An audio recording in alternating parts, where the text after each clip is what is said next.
Hi Guava Bees and welcome to another episode of the Dear Guava Bean podcast. Remember, submit your questions in the Guava box or on the website and we could be answering yours in the next episode. I'm Francesca and with me is Claire. Hello. And today's question is, Dear Guava Bean, what is the best payment method to use for people to pay you internationally? For example, can you use Payoneer or PayPal? Recently a friend told me that Transferwise is also an option. Which do you recommend? Okay, so this is so important. I think every freelancer has this question. And I think it's a really important one. Obviously, we all want to make sure we're getting paid, promptly. I also know that for freelancers, especially starting out, fees and availability in different countries, it's also a big thing. What are your thoughts on this, Claire? Because I think this is something that I've definitely always been on the lookout for, new and different payment options and things like that. What are your first thoughts? What do you use? Yeah, similar to you. I've always been on the lookout for a new, better tool. I feel like there's still room for something better to come out. I don't think we've discovered the perfect tool yet. I use a combination of PayPal and Transferwise. Most of my clients use PayPal just because it's fast, it's easy, it's really simple for everybody. But the fees are pretty expensive. Everybody knows that. PayPal takes at least 4.5% of your invoice. So I prefer Transferwise, but it's actually more complicated. Like the steps that the person would have to go through to pay you through Transferwise is a little bit more complicated. So I use both. Ideally, I would like to have everybody use Transferwise, but I'm really happy with PayPal. It's provided me a way to get paid really fast and easily, and I've used it throughout my entire freelance career. So even though the fees are not ideal, it's still like my go-to payment option. What about you? Yeah, same. PayPal has just been that one that's just been, when I started years and years ago, PayPal was really the only reliable option that was available to me in the UK, other than sort of bank transfers and things. But because most of my clients were actually in the US at the time, you can't argue, PayPal is just probably the most well known. I think that's probably why most people use it. And yeah, the fees are just this, that's what everyone gets hung up about. And I have to agree. But what we have to remember is those fees, even though there's when I go on PayPal, there is a page and all the fees are different depending on if you're sending an invoice, if you're requesting a payment, where you're based, etc. Even though it can get a little bit confusing and a bit expensive, this is just the price we have to pay for convenience and reliability, in my opinion. Because, as you say, there are other options out there. It's just that I think it's just the one people have known for years, and it'll take quite a big platform with probably, I would say, maybe a flat rate or a monthly payment to maybe come into place that would maybe then take over something like PayPal. Whenever I've looked at alternatives, there's always that thing, isn't there, between you either have to pay loads of fees and it's available globally, or the fees are much cheaper, but then the availability isn't as good. So there are obviously other options out there. I know there's things let's have a look. So Venmo is a PayPal option, but I don't think that's a global option.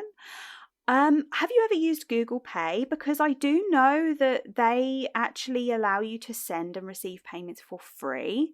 And I do believe it's actually available in a lot of countries. So that could be an option. But it's I would say it's fairly new. Certainly to be used in this way. I don't know if you've ever looked into Google Pay. I've used Google Pay. What have I used it for? I've used it to pay for things. I've never used it to receive money. I've never tried receiving money through Google Pay, but that's an interesting option because everybody has a Gmail account. My biggest question would be, how would they pay you out? I guess it connects to your credit card or your bank account somehow. Right. So, as far as I know, Google Pay actually don't use any fees for debit cards, bank transfers, and that would typically be the way that someone would use it. And then you just send the payments via like your Google account. Like you've said, in the past, I've used Google Pay, but I use it like as a contactless payment option instead of my card. But yeah, it looks like you can actually use Google Pay to pay somebody, which would actually make a lot of sense. I mean, Google are trusted, they're really well known. I just think it's quite a new, I guess, concept for freelancers and clients to use it as a payment option. And as far as I know, the only fees they do charge are through credit cards. And I think that's quite common. But there are lots of countries that it's available in as well, which is awesome, and lots of different currencies too. So that might be worth a look at. Yeah, that's an interesting one. I've also heard of Revolut.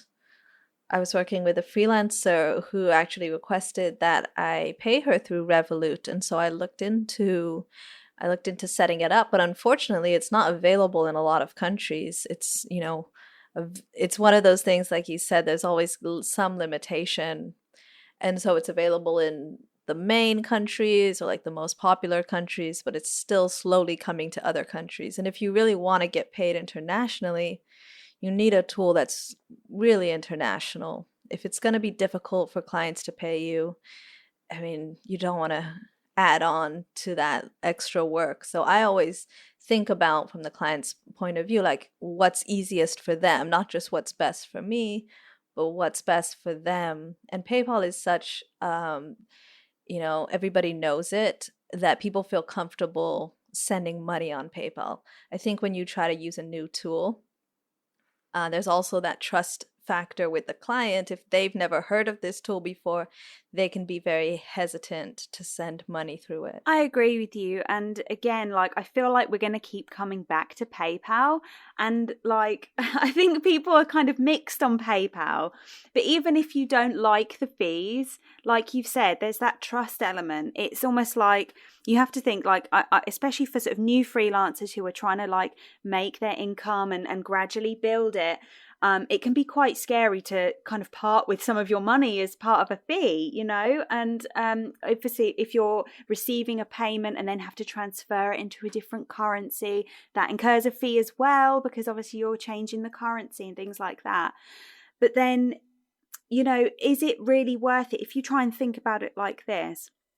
The time that you spend, setting up an invoice, sending it, trying to figure out a new payment platform, trying to like speak to a client and maybe even have to explain what this new platform is that they're going to pay you through and all this stuff. Is it just worth just paying those fees? Because it's actually probably saving you money in the long run. If you looked at your time as billable, if you're spending a lot of extra time trying to explain things to someone and all this other admin, it might actually just be worth using a platform like PayPal where it is really well known until something better comes along. I hate to say it like that, because in reality we are very lucky to have something which is quite easy to use like PayPal and is accepted everywhere pretty much. But there's always room for improvement. Now, Claire, I know you mentioned Transferwise, and I haven't used that personally. What would you say are the advantages to using something like Transferwise? Because I know it is available globally, but I can't give my advice on it because I haven't used it. Yeah, so basically what it is an international bank transfer. So it's direct bank to bank. So any country can transfer, but the one thing is that it has to be a different currency. Like you can't transfer, like my client can't send me US dollars and I receive US dollars. They have to send me one currency and I receive a different currency. So that's how TransferWise works. It's built on that, idea, the concept that you're sending money and you're saving a lot on the exchange rate, because if you were to send this money through a bank, usually the international bank transfer rates are, according to TransferWise, they can be like 8 times more expensive. So you do save a lot with TransferWise. And it's fairly easy to set up. Like it's actually very easy. You can receive money in multiple different currencies. Like I can receive in dollars, I can receive in euros, I can set up like an online wallet, kind of, like how PayPal, you can also receive different currencies. And then you connect it to your bank account, and the money goes directly into your account. So the difference with PayPal and TransferWise is normally people send to PayPal, PayPal takes their fee, and then you have to withdraw it to your bank. And sometimes there's, another little fee on that conversion rate, and plus the time that you have to wait for it to hit your account. But with TransferWise, it's a lot faster. Usually a transaction will take maximum 3 days to clear. So you get the money quickly, it goes straight into your account. There's no transfer or conversion fee. So there is a transfer fee, but the person sending the money pays the fee. Okay, that's pretty useful. I hadn't really understood a lot about TransferWise, but I can absolutely see why that's a good option, because I've been in a position where I have received bank transfers in a different currency, and oh my goodness, the fees can be horrendous. So I can definitely see that there's a room for something like this. That, I like I said, I haven't used it, but I know like a little bit about it. So that sounds like a great option if you want to use your own bank account and, you want to avoid those kinds of fees. That sounds really good to me. I mean, I would probably say that although there are some other, payment options out there, sometimes it's quite daunting to kind of use a platform if you're not familiar with it. And I have heard some, not horror stories, but some stories about people using platforms and they're not like super transparent on their fees and things like that. So I guess the next thing would be to talk about what to avoid. So let's have a think about, if you're wanting to use a different platform, if you wanted to try something else, what would be like a bit of a warning sign? I know that there have been platforms out there. I can't remember the name of it. Let me see if I can find it super quick. Hang on. Oh, I remember what it's called. There was a platform called Payza, which floated around the internet for I heard of it, but apparently they were a couple of years ago. There was a bit of trouble with that company and they were rated quite poorly. So I guess what would be some red flags to look out for when you're trying a new payment platform? Yeah, that's a great question. I mean, I think the first thing to look for is the website of the platform. You can tell a lot about how professional a company is by how well done their website is. But obviously, people can have a great website and still be shady. So the first thing I always just look at is the website. Is it professionally made? Is it quality made? I can tell the difference between a professionally made website and something that's, DIY. So that's the first thing. And then the next thing to look at is reviews. You can always find online reviews. Before I use any platform, especially payment, but just anything in general, I always go online and look. I just type in like PayPal reviews or TransferWise reviews, and I want to see what other people are saying. If other people have a good experience, if there's positive word of mouth about this company, then I'll give it a try. But if people online have negative reviews, if they've had bad experience or poor customer service reviews, I really pay a lot of attention to reviews, especially like reviews from other freelancers. Yeah, I couldn't agree more. I mean, I think for me, reviews plays a huge part, especially when it's reviews on like a trusted platform like Trustpilot or FIFO, because sometimes with reviews and things, the website owner, if they've got them on their own website, it's really important to remember they could have easily just typed that out themselves and made them up. That has happened. I've seen that. And you like to think people don't do that, but it can happen. And especially if you're handing over basically all of your sensitive information, it's really important to also look at their terms of service, their privacy policy. How are they going to be using your data? It's also really important to make sure that the website is secure. And you can tell by just looking in the address bar, it usually has like a little padlock, and that is so important. Like, I think that's one of the red flags. And depending on what browser you use, it will usually tell you anyway, if it's a dodgy website. But yeah, I mean, I that's all I would really add to what you said. I think I fully agree with you. In terms of reviews as well, like I mentioned, if you want to go on like a trusted platform for reviews, that's probably the most impartial way you'll find actual proof of what the company are like.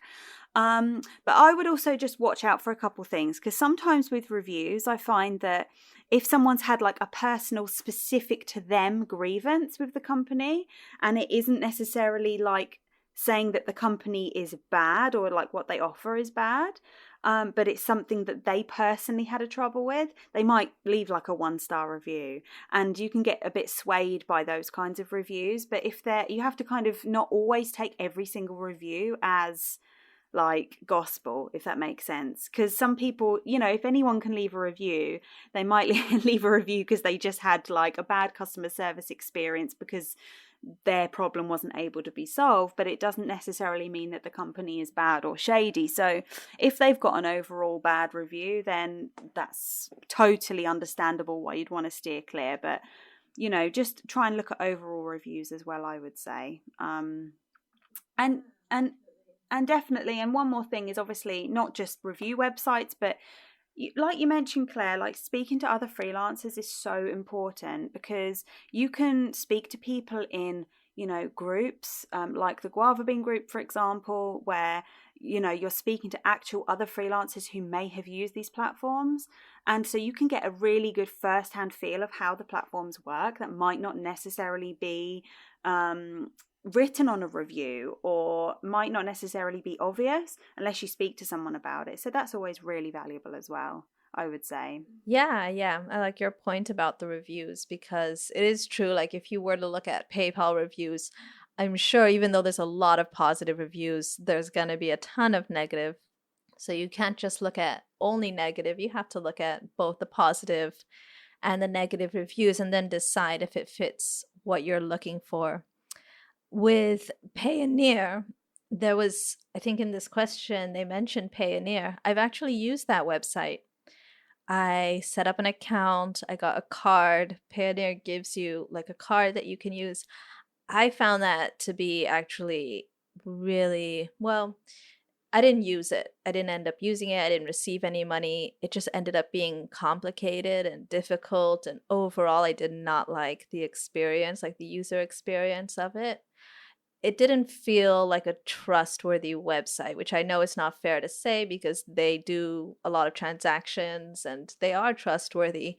But when you try to get a client to pay you through Payoneer, you know, the experience for the client is very important. And if the client goes through an experience where the site doesn't look very trustworthy, or the user experience is not well done, that reflects poorly on you having asked that person to use this platform. So I actually recommend people don't use Payoneer, even though I know that they advertise themselves as being very good for global freelancers. You can get money anywhere, you can get your own card and pull out money anywhere. I've just experienced like the process of sending money through Payoneer and receiving money through Payoneer. It just feels still very in the beginner stages. I don't want to say amateur, but compared to PayPal, compared to the smooth process of PayPal, Payoneer feels like a few years behind in technology. I get you. And I think that's a really good point as well. So not only, like you say, are you going to sort of like maybe reflect badly, or maybe it reflects badly on you as a freelancer if clients are trying to pay you, but also like how much time are you spending like trying to use a platform that you just don't get on with? It comes back to the whole fees thing. Like, I think some platforms, yeah, the fees are quite high, but if you actually look at how easy it is to use, like you mentioned, like PayPal, for example, I know we keep coming back to PayPal, but like, It's so smooth. There's apps, you've got like the personal app, the business app, you've got widgets, you can even accept card payments in person now. It's just there's so much investment put into that experience that I feel like it's worth it, it's worth paying for. Just because something's cheap doesn't mean that it's worth using. Sometimes I think it's worth saying that, especially as a new freelancer, you might think, wow, if I can cut corners on sort of pay, having to pay out business expenses and things, well, that's probably going to be a good thing. But if it's costing you loads of time and actually making it really hard to manage, invoices, payments, and just that area of your business where you shouldn't actually have to spend a lot of time, in my opinion, when there's so many good automated, easy to use options out there, then, I don't really think it's worth sort of just saving a little bit of money if it's just causing you so much stress. Yeah, that's a good point. You also have to consider the time that goes into using this payment platform. And the good thing about PayPal is they have invested a lot into making that process really smooth and easy for both parties. And so I use it for that reason. And I think in the beginning, when I was freelancing, I resented the fees a lot more. I was hung up on the fees, and I don't want to say I hated PayPal, but I really didn't like it. And I was actively looking for a replacement because I was like, there has to be something better. There has to be a way I can save this money. And, there's got to be a better option. But after trying Payoneer and Transferwise and Venmo and Revolut, and I've tried as many things as I can until I realized that, PayPal's fees are reasonable for the service that they provide. They're providing a really, really valuable service that almost no other company can do at this point. They are at the top of their game, and they're providing a super valuable service. And so that really changed my point of view after trying. I had to try all of these other platforms before I realized that, okay, PayPal is actually not that bad. Yes, they're expensive. You pay premium, but you get what you pay for. Like, you get a premium service. You get an easy, smooth, secure, safe payment system. And so now I don't resent the fees. Now I see it as, you pay to play. And PayPal has a good service. They know what their service is worth, and they charge appropriately for that. And yeah, it's expensive, but until another competitor can come along and provide the same service at a lower fee, which so far nobody has done, they're going to continue to charge those rates because they've earned that market share and the ability to do that. So now I respect PayPal a lot more. I see them as a friend in a way. They've helped me facilitate my freelance career. I wouldn't have gotten paid all of these years if it wasn't for PayPal. So I've stopped resenting the fees and looking for other solutions. I still ask other freelancers, is there anything better out there? I've asked so many freelancers, and we all have the same conversation. We don't love PayPal, but it works. And you just need something that works. You don't need something that is going to give you like the very best rates possible if it's going to cost you a lot more time and trust with your clients. You just need something that's quick, it's easy, it gets you paid, it's reliable. And then eventually when you're, big time or whatever, you can do whatever you want to get paid. But in the beginning, when you're just setting up, I think it's important to use the easiest tool possible, if that makes sense. Oh yeah, 100%. I think we've basically covered it. I think until something comes along that maybe provides like a flat rate that you pay monthly, like that would be my dream, is to have like a platform like PayPal, but you just like pay a fee monthly. Like, I think that would work really well, but I just think that's too difficult maybe because there's so many variables. Another thing that I really just want to say about PayPal, because I am just in the PayPal boat with you, Claire, I love it, to be honest, for what it provides, even though I'm not a massive fan of the fees, obviously, is that in some countries, so for example in the UK, you can get a business debit card through PayPal that actually it's amazing. Like, it works with your PayPal balance. It's like a MasterCard. Yeah, it just comes out of your PayPal balance. So you can use that for business expenses. I use it for, if I need to buy something physically or I need to buy something from a website, for example, like a subscription to a platform or something I need, and PayPal isn't offered, well, I can use my PayPal card and use my PayPal balance. And there you actually get cash back on that, which is really cool. And another thing is that whenever I've had trouble with PayPal, and I've known a couple of other people that, if there's ever been any questions about PayPal, their customer support team is so good.